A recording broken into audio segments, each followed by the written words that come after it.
su questa nuova video rubrica del sito www.bibliotecadisangavino.net.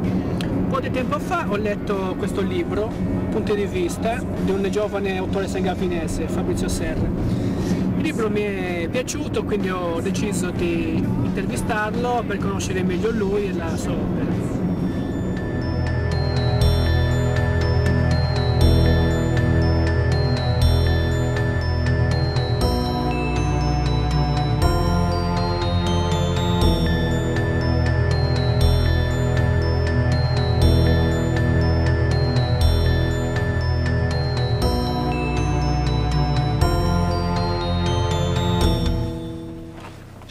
Ciao Fabrizio, benvenuto su The Books on the Road. Ho letto il tuo libro e volevo farti alcune domande.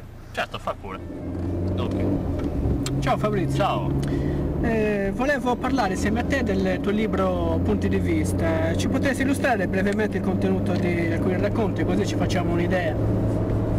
Potrei iniziare con l'autostoppista. Praticamente ho cercato di rivisitare in maniera originale la classica leggenda urbana sull'autostoppista fantasma. Poi per esempio c'è il Ben McDouey, è un racconto scritto in seconda persona, ambientato in un monte della Scozia, il Ben McDouey appunto, infestato da questa strana creatura a metà strada tra il fantasma e l'orco. E perché il racconto breve, genere gotico? Quali sono i motivi di questa scelta? Vabbè, il racconto perché mi piacciono parecchio i racconti, in particolare il racconto breve, perché si arriva subito al dunque.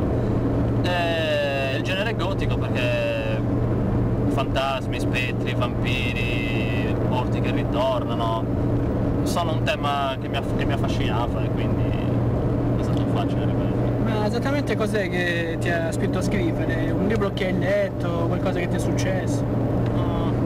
No, diciamo che alla fine ho pensato di poter avere qualcosa da raccontare alle persone, ho messo giù il primo racconto e poi ne sono seguiti altri e alla fine il libro è uscito così.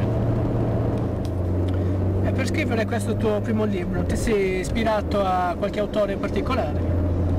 Diciamo mi sono ispirato a tutti quelli che hanno scritto tra tutto l'Ottocento e inizi del Novecento, tantissimi autori americani, ma volendo proprio citarne solo due, diciamo i classici, Poe e Lovecraft.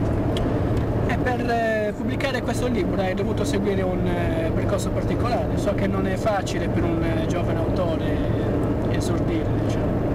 Sì, diciamo che è stato abbastanza lungo come iter.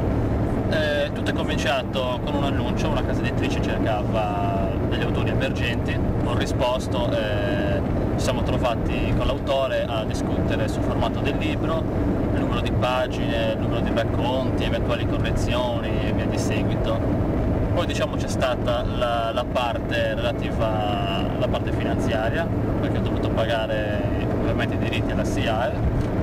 Poi l'ultima parte che è praticamente la bozza del libro finito, la scelta della copertina e la pubblicazione vera e propria e la pubblicità sul sito della casa editrice. E più o meno di che cifre parliamo? Allora, per i diritti d'autore sono circa 500 euro. Come, cioè così tanto per far uscire un libro? Purtroppo sì. Ma il contenuto dei tuoi racconti si ispira per caso a qualche fatto che ti è accaduto nella tua vita vera oppure sono unicamente il frutto della tua oscura fantasia fabbricità? No, per fortuna è tutto frutto della mia oscura fantasia fabbricità. È meglio così. Sì. Pensi che nella nostra realtà esista qualcosa che vada oltre quello che i nostri sensi riescono a percepire? Secondo me sì, e sono molto convinto di questo, cioè credo proprio che esista qualcosa comunque di simile all'aldilà, anche se comunque preferisco scoprirlo il più tardi possibile. Ma questo al di là è un al di là di tipo religioso oppure è una tua concezione personale? No, una concezione mia personale, non penso ci sarà niente di religioso. So che suoni in una band heavy metal, c'è qualche rapporto tra la musica che suoni e i racconti che scrivi? No, non credo, no. C'è qualche luogo reale che ti ha ispirato per i racconti? In effetti c'è un luogo e vorrei condurti là.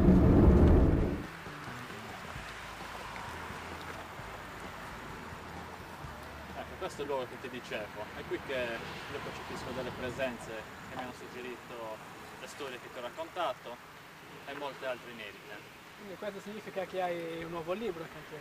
Sì, ne ho un altro. Non è probabile che ci rivedremo su queste rubriche. Io spero di sì.